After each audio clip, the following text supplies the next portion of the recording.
This is Partners in Practice, a weekly series dedicated to the evolving field of the advanced practice clinician. Here is your host, physician assistant, Lisa Dandrea Lenell. As healthcare reform focuses on the central role for primary care in the delivery and coordination of healthcare services, it is timely to consider how mental health services could better be integrated into primary care. You're listening to ReachMD XM 160, the channel for medical professionals. And I'm PA Lisa Dandrea Lenell, your host. And with me today is Matt Freitas, nurse practitioner, physician assistant, and vice president of Aspen Medical Group, Modesto, California, one of the largest MPPA managed and owned clinics in California. And today we're discussing the integration of mental health into primary care. Hi, Matt. Welcome to Partners in Practice. Hi, Lisa. Matt, when and why did mental health services shift to primary care? Well, I would generally say that mental health services should always have been in primary care.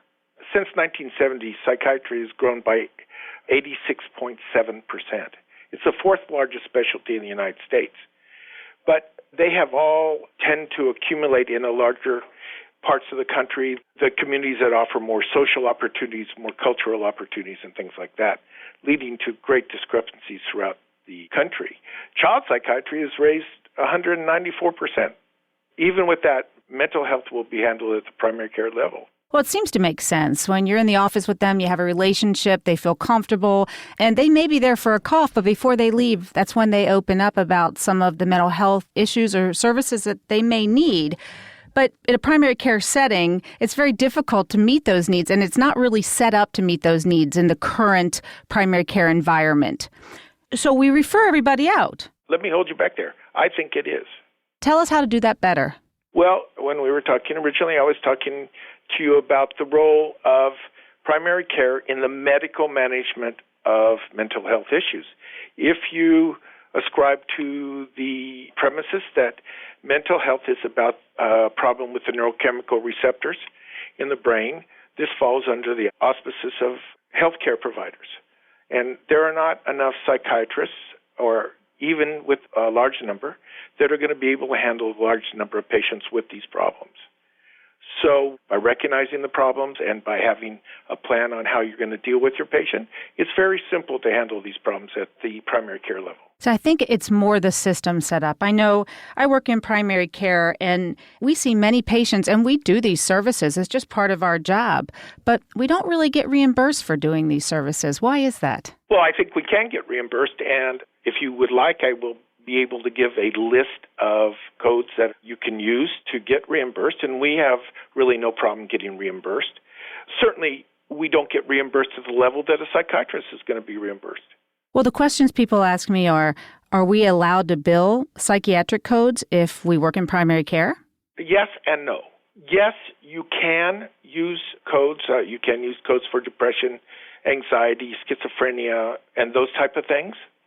But in some cases, an example of the biggest case is in Medicare, you will actually have your reimbursement decreased if you use these codes. So you have to know when and how to use the codes in a way that you won't be penalized for taking care of Medicare patients. So in your office, you figured out a way to see a lot of mental health patients, and you do this in 10 minutes, which is amazing. So could you break down how you integrated this in and how you're making it work at Aspen? I'd like to give you a little idea of how significant this is for us. Every single mental health agency, this includes the county mental health department, the behavioral health department, which most community have, most police departments and everything, most physicians refer their patients to us. So we become the mental health catchment agency for our community, and we're a relatively small practice. And I use 9 or 10 questions in a manner that I've set up so that we can go directly from one question to another and get to the point where we can find out what the specific problem is and use some medications that are necessary to treat that problem. Do you ask the questions or does your nurse ask the questions? The nurse asks the initial question of why the patient is in. That gives us a little bit of information. And then based on that, basically I can do a psych visit in a minute. If the patient comes in and says they're depressed, the first question I'm going to ask them as an example is, have you ever been treated for depression? And if the answer is yes, which they usually have, what were you treated with? Did it work? And if it worked, then we write a script and they're gone. And we have follow-up. So that's how easy doing mental health can be. Are your questions similar to the PHQ-9 screening form? Yeah, I want to mention the PHQ very much. The idea of the PHQ is to really identify depression primarily. You're not going to be reimbursed for the PHQ, and it's going to take too much time. I actually feel that you should get away from those forms in primary care because they're going to take too much of your time, and you're not going to be reimbursed at the levels that you're going to be reimbursed, if you're a psychiatrist. So you're not going to be doing much more in primary care than handling the neurochemical imbalance that the patient has. If you're just joining us, you're listening to Partners in Practice on ReachMD XM 160, the channel for medical professionals. I'm PA Lisa Dandrea Lenell, and I'm speaking with Matt Freitas, nurse practitioner, physician assistant, and vice president of Aspen Medical Group, Modesto, California, one of the largest NP/PA managed and owned clinics in California. And we're discussing the integration of mental health into primary care. So if you work in a practice, Matt, where the providers aren't comfortable doing mental health services and they'd like to bring someone in, why not just employ a psychologist or a licensed clinical social worker in the office to care for these patients? Well, Lisa, we have done that before and failed in hiring a psychologist. The reimbursement for psychologists is decreasing and has been decreasing for years. If you put them into a medical practice, in other words, if you intend to provide counseling services, you're going to have a real tough time paying them and billing for them. And as far as social workers and things like that, we're using graduate MSW students from our university, and they come in and do 6 months with them. We train them about neurochemical issues and how to treat them, and they do counseling with our patients. What about billing incident 2? Could a psychologist, under the direction of a physician, bill E&M codes for psychiatric care as incident 2? No, not to my knowledge. I could be proven wrong on that, but we weren't able to do that. And what about the primary care? When you say that you're being reimbursed for the care, are you being reimbursed using E&M management codes, but then psychiatric ICD-9 codes? Yes. Well, let's take the normal EM code of 99202. Okay. Using a code of, as an example, let's say you have an anxious patient. 308.0, right? Is going to get you reimbursement from most carriers. Medicare, you will have to use a description of their problem. So an anxious person might have, as commonly known, a sleep disturbance. So if you use a sleep disturbance as your primary ICD-9 code and then use anxiety as your second code, and it must be in that order, not anxiety first and sleep disorder second, you will get full reimbursement. Right. So you're treating their medical issues and secondary their mental health issues. Which, actually should be reversed, but that's not how it goes with Medicare. Well, one of the things that we found is in billing psychiatric codes or even sending patients out for care is that cost becomes a barrier. And they have higher copays, sometimes separate deductibles, coinsurance, and they can't afford to get the mental health services unless we figure out a way to provide them.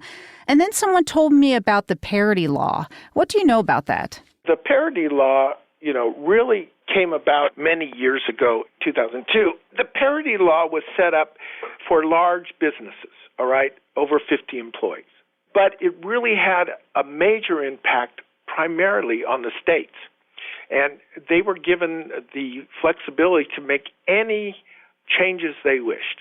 If you see the changes in the NCSL at the NCLS website, you'll see that every state has some little difference in it. Some have pretty much wiped it out completely. So parity laws are more on paper than realistic. And most likely the future holds that there's going to be less parity in the area of mental health. So that being said, we really need to focus on being creative to get the care to the patients that they need. Creative is a great word. I'd like to make it more specific. If you see your job in medicine as treating the underlying medical issues of depression and anxiety, and recognize that various social agencies in the community, et cetera, will always be available to handle, you might say, let's call it the talking medicine part of it. Right. You can see it's not hard to overcome. You don't have to be a genius or come up with great ideas. There are many organizations in every community who are willing to help people with mental health problems. And if you treat the medical issues around their problem, they're going to be much more likely to succeed in the what I call talk medicine part of it. Well, let's go through some of the roadblocks in primary care's way.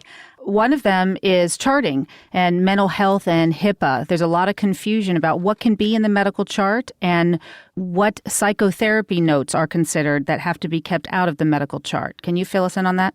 Psychotherapy notes are not notes I would recommend primary care providers put in their charts and shouldn't be put in their charts because a primary care person is not going to be able to do much psychotherapy. Psychotherapy should be done by people that first have the time to do it, but secondly, their notes, it should be held in a different chart. So for your typical mental health visit, HIPAA allows you to put that into their medical chart without a problem. HIPAA doesn't have a problem with you saying a patient is depressed, but if you start listing that the patient told you that their mother hates them and et cetera, et cetera, et cetera, and you have extensive notes about your discussion, this, under the HIPAA regulations, really falls into the area that they should be listed in a separate place. And then psychiatric meds. There are a lot of primary care providers that haven't really used them much, and now they're coming back in through the practice. What do you recommend for them to get more of a comfort level? This is one of the goals I had in today's program. This fear of psychiatric drugs, I don't think is really based on reality. Psychiatric drugs are extremely safe drugs. Like all medicines that we use, if you use the old addendum go low and slow, you're going to be safe. So let's go over the list of psychiatric drugs. First, the antidepressants. The antidepressants, which are the most commonly used in primary care, should be started low and slow. And you should have a follow-up in about 3 to 4 weeks with antidepressants. The side effects of those drugs, which are primarily sleepiness, sometimes nausea or a flu-like kind of syndrome, if you use lower doses, you're not going to get as much of that. And if you tell your patients that this is going to happen, not to worry, that it'll go away after a few days, this shouldn't be a problem. But if it's a real problem, you have them come back and see you. The atypical antipsychotics, which are used at various doses for various problems and becoming more and more popular, are extremely safe drugs. So if you have a person who's not sleeping well and feels they're anxious, using atypical at a low dose might solve that problem, and you have them come back in a shorter period because they're quicker acting, 2 weeks is an example, and review how they're doing and bump the drug dependent on the result. Again, the side effect of them sometimes is being too sleepy, and sometimes there's a weight gain issue for some of them, which is an issue, and you've been hearing a lot about diabetes, but the truth is, not at the lower doses and not quickly, so obviously you can make changes. There are many types of atypicals that don't cause weight gain and don't cause too much sleepiness. So you have a lot to use, and they're not difficult to find out about. There's only 6 or 7 out there that are being used currently, and it's very simple to find out about them. The third group is the drugs that are commonly used for epilepsy that most medical providers are aware of. And those are used for what we call mood disorders, or often you're hearing this common thing called bipolar disease. And they are the first-line drugs for bipolar. Well, most of us know about Depakote. Those drugs are very effective in that, and you shouldn't have any problem using them at normal doses, and most medical providers already have. And then the final drugs, things like benzodiazepines, clozapine, Haldol, and things like that, really you need to buff up on. I do a lot of them, but that's because I've been doing it for years. Thank you, Matt, for coming on the show. I'd like to thank my guest, Matt Freitas, for helping us find a way to bring the needed mental health services back into primary care. You've been listening to Partners in Practice on ReachMD XM 160. You can download this program and any other program in our library at reachmd.com. You can also follow us on Facebook and Twitter. Thank you for listening.